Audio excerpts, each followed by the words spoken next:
Hi there, it's Matt here, and welcome back to the podcast. The Snooze Button. Is the snooze button a blessing or a curse? First, I think it's important to point out, by the way, that no other species demonstrates this unnatural act of prematurely and artificially terminating their sleep with some kind of an alarm device. In interviews or when I'm speaking with the public, I've often found it hard to entertain two essentially oppositional concepts. The first is the notion of how useful a regular wake-up time is. And of course, to accomplish that, most of us have to use an alarm clock. Yet on the other hand, in contrast, is the concern about being so aggressively terminated and jettisoned out of sleep. And in fact, coming back to the former in favor of not using alarm clocks and snooze buttons, when people often ask me, how do I know if I'm getting enough sleep? And I often reply, if your alarm didn't go off in the morning, would you sleep past that time? And if the answer is yes, then you may indeed not be getting enough sleep, at least enough defined as your own innate, what we call homeostatic drive for a certain amount of sleep. And you may ask, by the way, why have I offered cautionary tales about the use of alarm clocks? And I wrote about this a little bit in my book and also have spoken publicly about it before. Well, if you compare the physiological state of your body after being loudly awakened by an alarm relative to the physiological state of your body after naturally waking up from sleep, those two body states look very different. And there was a fantastic study a few years ago, I'm dating myself, I think it was back in 2005, by Professor Hori and colleagues out in Japan. It was a great study. And in the study, their participants were artificially awakened from their sleep experience. And they compared that to the participants being able to naturally wake up without an alarm. And what they found was that with that alarm instance, there was a very acute spike in blood pressure and an acceleration of the heart caused by a bursting activity of the fight or flight branch of the nervous system. And you can imagine that, let's say you use an alarm clock at least 5 days a week for your work. Think about repeating that process over and over again, which then brings us on to the snooze button, which you could argue almost amplifies that situation, because not only are you using a singular wake-up alarm event in the morning, resulting in those cardiovascular changes, but you're doing it multiple times. And a second point of cautionary, it's just a cautionary note that I've offered about shying away from using a snooze button, is that the structure of your remaining sleep is now unnatural, meaning that when you are using a snooze button, you stay in these lighter shallows of sleep rather than completing and going forward with the natural cycle of sleep that you're in. On the other hand, we know that one of the best ways to optimize your sleep, and it's also used, by the way, in insomnia patients, and we've spoken about this before, is regularity, going to bed at the same time and waking up at the same time. And for that, I usually recommend 2 alarm events. One, a to-bed alarm, getting you into bed at the regular time, and then a wake-up alarm. And so you can see that even I'm conflicted by this. There are 2 opposing forces here that I'm trying to juggle. Now, in truth, I have really just conflated 2 factors. One of them is the use of a singular alarm in the morning versus the use of the snooze button, which normally means that you're waking up at least twice, if not multiple times. And in general, I've typically not been the biggest fan of the snooze button.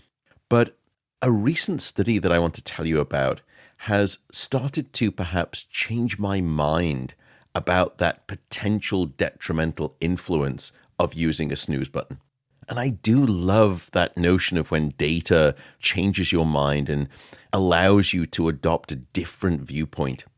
And the study was performed by my friend and brilliant scientist, Dr. Tina Sundelin, together with her colleagues Shane Landry and the legend who is Dr. John Axelson. Their question was simple. Is using the snooze button detrimental to the health of our body and the cognitive faculties of our mind, or even our mood states? And indeed, they even proposed that using the snooze button could be helpful rather than harmful. And that, if they demonstrated it, would be rather contrary to popular belief and certainly help me update my own mental framework.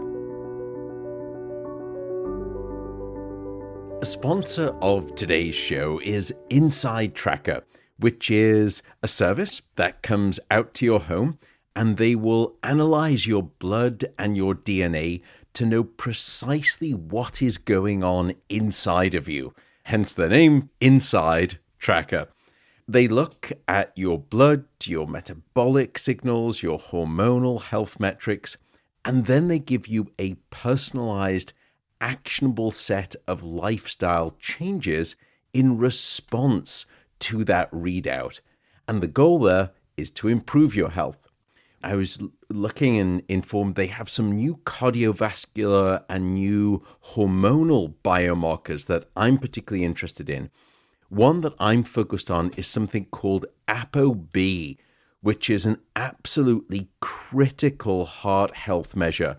And I get it done now with them somewhere between 4 to 6 times a year. Why? Well, my family unfortunately has a strong history of cardiovascular disease, so I am checking that pretty ruthlessly. And by the way, I do buy the product myself out of pocket. I don't want to fall prey to any of those trappings and undue incentives. Although, with full admission, I still use my own discount code that you can use to get some money off. And that code for you is insidetracker.com/Matt Walker. So just go over to insidetracker.com/Matt Walker. And again, if you want to get that discount, it is insidetracker.com/Matt Walker. Thanks very much. By the way, parenthetically, have you ever wondered where the alarm clock came from? Because it's a relatively modern invention, but you may not know its origins.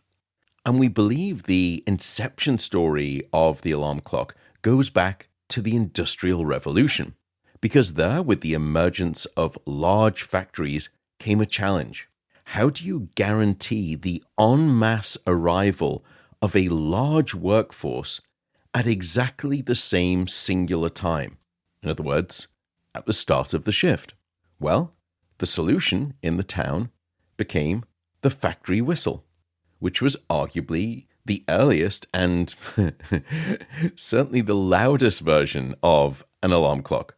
And that factory whistle skrill across the working village aimed to firstly wrench large numbers of individuals from their sleep, and then the second whistle would instigate the signaling or the beginning of the work shift. And so later, this invasive messenger of wakefulness entered the bedroom in the form of the modern day alarm clock. Gosh, I find that stuff so fascinating, but I'm drifting here once again. Focus, Matthew. These people are in a rush and they don't care for your professional or professorial BS. Anyway, coming back to the study, Sundelin and her team created 2 separate studies, each with a unique flavor of inquiry. The first study served almost as a probing lens into the waking habits of a vast populace, and it actually painted a really quite vivid picture. The second study then transitioned from the observational to the experimental. And here they were venturing into the controlled environment of the laboratory to examine whether or not the snooze button had any impacts on cognitive performance or mood, or even certain metrics within the body. And here they were focused on levels of cortisol, that stress-related chemical. Was the snooze button therefore bad for us? Or did it simply do no harm? Or was it even beneficial? Let's take the first study. Study 1 is what we call a basic observational study. And what I mean by that is the scientists are not performing any manipulation. They're simply observing certain metrics in a population. And so here, the scientists observed and analyzed data from 1,732 respondents. And they were doing that to try to understand what the characteristics of snoozing were and how the snooze button actually fit in to their morning routine. And they used a comprehensive questionnaire to understand the waking habits of those individuals. And what they found was that snoozing was, firstly, highly common throughout the population. What was also interesting is that it was more common in two groups. Firstly, younger individuals use the snooze button with a higher frequency than older individuals. Second, those people who were night owls, or what we call later chronotypes, and we've spoken about chronotypes before on this show, those night owls, or those evening types, were significantly more likely to use a snooze button than the morning types. And that, obviously, is very logical. So at that point, the researchers knew much more about the basic characteristics of snooze button use. Next, it was time to take it to the laboratory. And here, a detailed examination. And that brings us on to Study 2. Study 2 was conducted, as I said, within the controlled laboratory setting. And here they recruited a smaller number of individuals. They recruited 31 habitual snoozers. And what they wanted to examine is the impact of the end period of their sleep, and specifically the last 30 minutes, and using a snooze button for those last 30 minutes, compared to a condition with just a singular awakening at the end of that sleep period. Now, I said that they wanted to measure the impact, quote unquote. How did they measure that impact? Well, mostly they focused on brain function and specifically cognitive performance. But as I said, they also took a peek at different aspects of their mood, and they also measured a metric within the body, specifically the stress-related chemical called cortisol. And I'll come back to the cortisol in just a little while. But before we speak about any of the impact on the outcome measures on the brain and also the body, let's start with exactly what the snooze button activity did on the sleep itself. What they found was that implementing a snooze button resulted in approximately 20% less total sleep in that last period. Now, that's probably no surprise. They're using a snooze button to wake them up in that last 30 minutes, so presumably, of course, they're going to get less sleep. And by the way, 20% does sound non-trivial, but keep that in context. It's across a 30-minute period, which really only equates to 6 minutes of lost sleep. And then came the first surprise.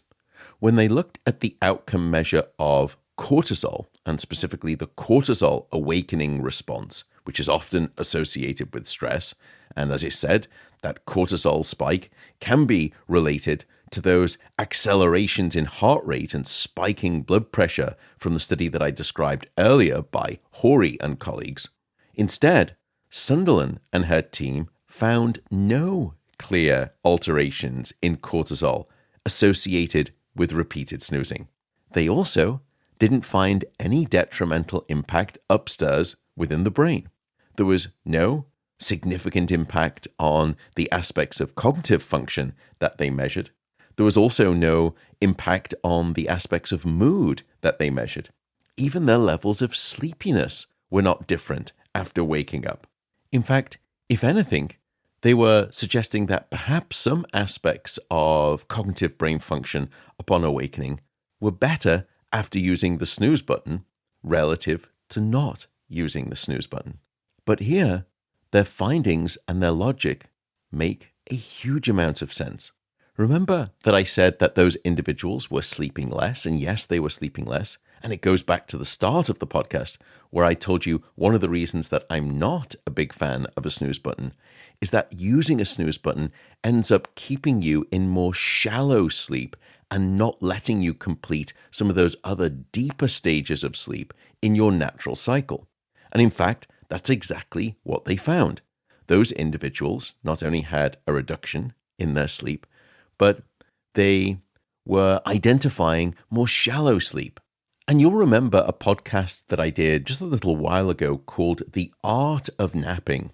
And there I said aim for a nap, ideally, of around about 20 minutes if you don't want to suffer from what we call sleep inertia, or that sort of sleep hangover effect, as some people call it.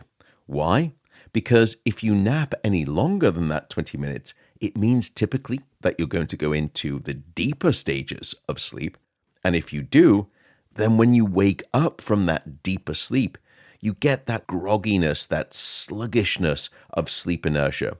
And it can just take a little bit longer to wake up from and start functioning optimally. By the way, I also did tell you that longer naps also give even greater benefits, so you can trade that in. You can say, I don't mind the initial sleep inertia because I get greater benefits. But that's an aside. What Sundelin and her colleagues were showing is that perhaps one of the quote-unquote benefits of using the snooze button is that you will be waking up from more shallow sleep, and presumably as a consequence of waking up from that lighter, more shallow sleep, you will not suffer as much sleep inertia upon awakening relative to if you had not been using the snooze button. Isn't that interesting? I should note, by the way, that the study does have limitations like all great studies, and it was a fantastic study. My goodness, all of my published studies have so many limitations. But it does leave open some possibilities about snoozing, and those possibilities could still be detrimental. For example, not all different aspects of cognition within the brain were tested. Also, there are different aspects of mood and emotional and mental health that were not assessed. And so we don't have a full suite, a full kaleidoscope assessment of brain function. In addition, other body systems were not quantified. So, for example, does snoozing impact your body's blood sugar levels? Or does it change your appetite regulating hormones? Or does it weaken your immune system? Or does it even alter reproductive hormones such as testosterone or estrogen? But let's do a thought experiment.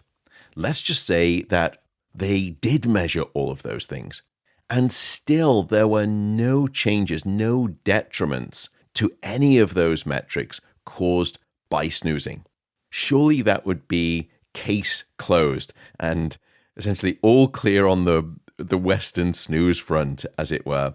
Well, not quite either, because an alternative view could be, it's probably a little bit like the hyperbolic analogy of mild radiation exposure. If you expose someone to a modest or small amount of radiation one night and then measure the impact on the brain and the body the next day, perhaps you don't see anything in that one-shot assessment. But what if you keep exposing them to that very modest amount of radiation every night, 7 nights a week, for 28 to 30 days a month?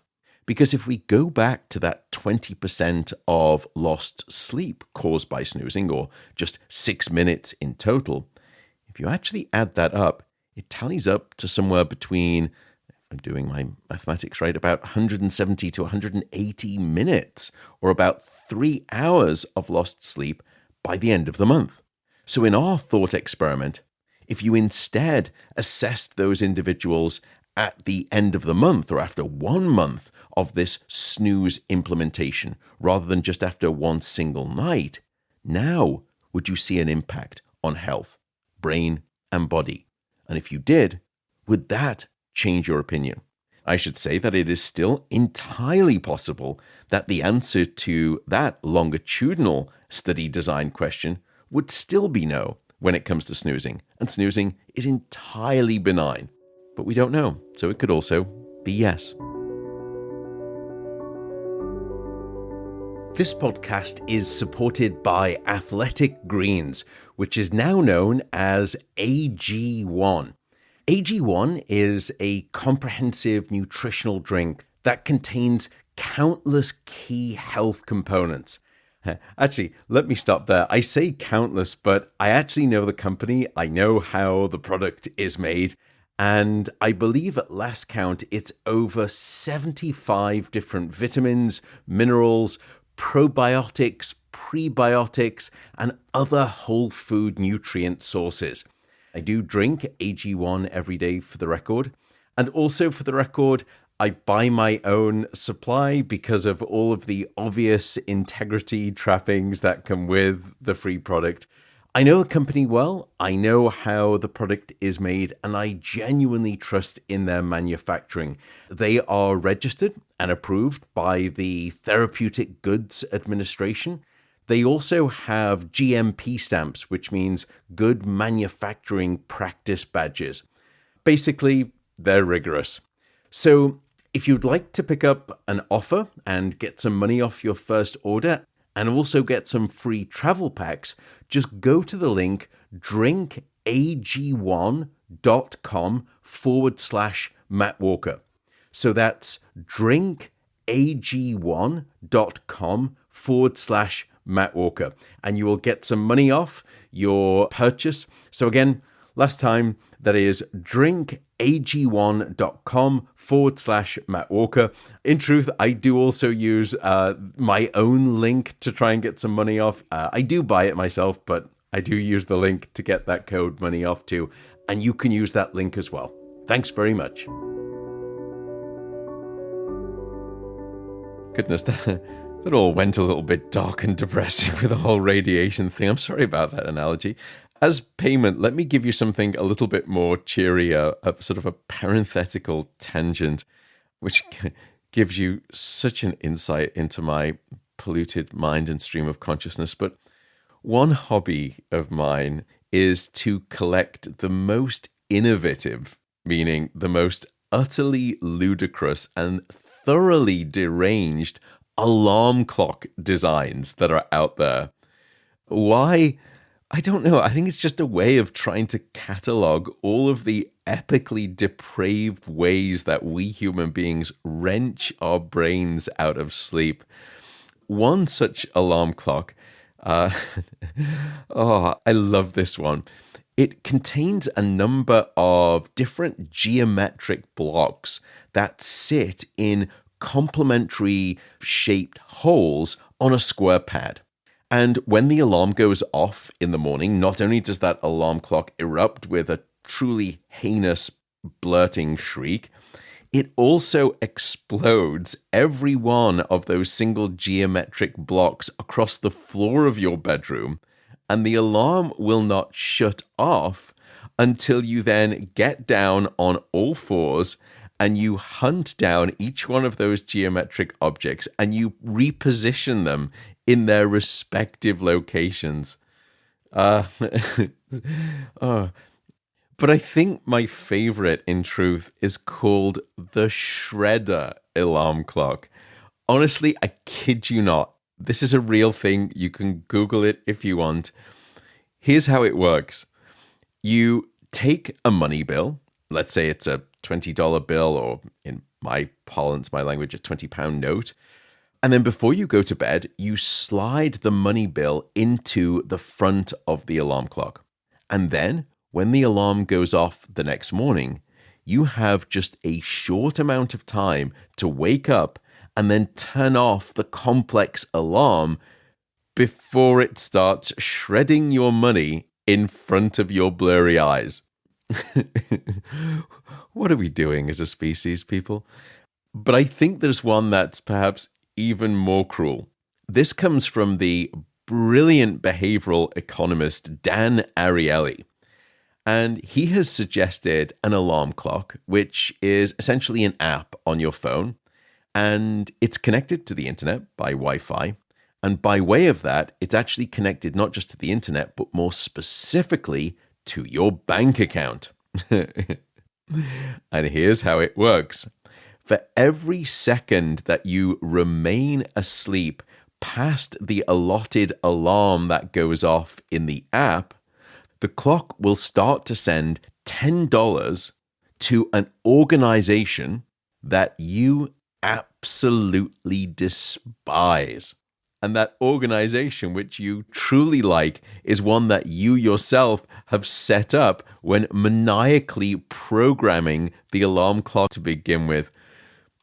Utter genius.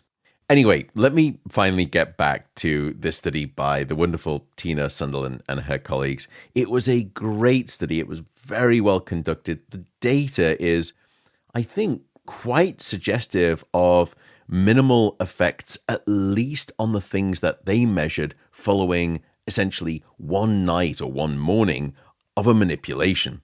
And it really has me rethinking my previous scientific-based position. And I've honestly started to update my mental iOS beliefs about perhaps what was, I guess, largely exclusively a negative stance on using the snooze button.